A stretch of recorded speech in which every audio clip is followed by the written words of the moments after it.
ये आइन और कानून के मुताबिक मेजॉरिटी का जो जजमेंट है 3 मेंबर्स का, वो आइन और कानून के मुताबिक आया है। तमीज़ुद्दीन खान केस 1956 में आया था, जब गवर्नर जनरल गुलाम मोहम्मद ने असेंबली तोड़ी थी तो सुप्रीम कोर्ट ने नज़रिया ज़रूरत ज़िंदा किया था। आज सुप्रीम कोर्ट ने नज़रिया ज़रूरत को दफन किया, तो ये एक बहुत बड़ी चेंज है, इसको अप्रिशिएट करना चाहिए।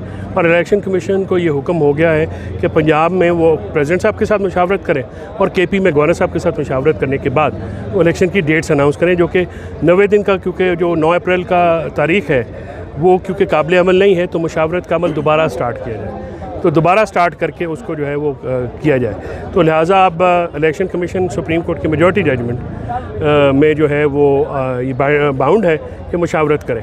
इसमें एक कन्फ्यूजन क्रिएट की जा रही है कि शायद ये मेजॉरिटी से डिसमिस हुआ, वो इसलिए नहीं हो सकता कि अगर तो 2 मेंबर बेंच, जो 9 मेंबर ओरिजिनल का फ़ैसला जो है वो क्रिएट करना है, तो फिर आपको 2 जो जजेस साहबान जिनके एजाजुल हसन और मज़ाहिर नकवी साहब, उन दोनों के नोट्स भी फिर शामिल करने पड़ेंगे।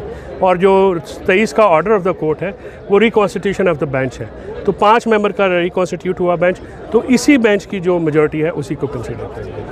सर क्या देखते हैं जो 9 अप्रैल की तारीख दे दी गई है, क्या पाकिस्तान की साथ तैयारी में? जी, मैंने अर्ज़ किया ना कि 9 अप्रैल की तारीख कोर्ट ने ये कहा है कि काबिल अमल नहीं है, मुशावरत का अमल दोबारा करके करीब तरीन डेट 90 दिनों के अंदर दी जाएगी। तैयारी कैसी है पाकिस्तान, क्योंकि आप उनको भी देखते हैं पीटीआई को, तो पीटीआई की तैयारी कैसी? जाहिर बात है मैं सियासी सवालों के जवाब नहीं देते, उसके लिए आप सियासी लोगों से बात करें। Thank you. आपने में मजम्मत की मरीम नवाज और ख़ासतौर पर जो मुल्क की जानिब से जो मुहिम चलाई जा रही है अल्लाह के खिलाफ, पाकिस्तान की जानिब से भी चीफ इलेक्शन कमिश्नर के खिलाफ मुहिम चलाई जा रही है, क्या आप इसकी मजम्मत करें? चीफ इलेक्शन कमिश्नर जज नहीं है, उन्हें चाहिए अपना कंडक्ट बेहतर करें। हम उनका एहतराम करना चाहते हैं, खुद भी करवाने की कोशिश करें।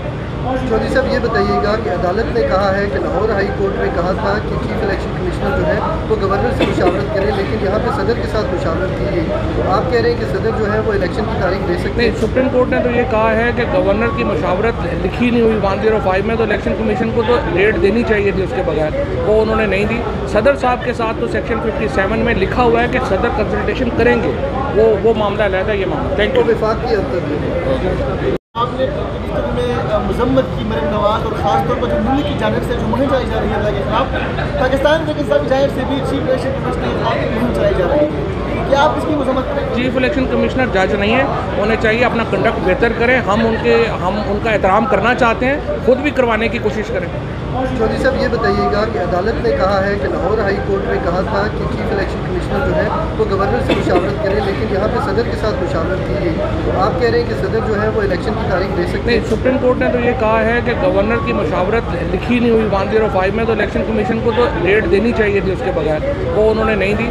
सदर साहब के साथ तो सेक्शन 57 में लिखा हुआ है कि सदर कंसल्टेशन करेंगे, वो मामला अलग है, ये मामला। Thank you. विफाक की अंतर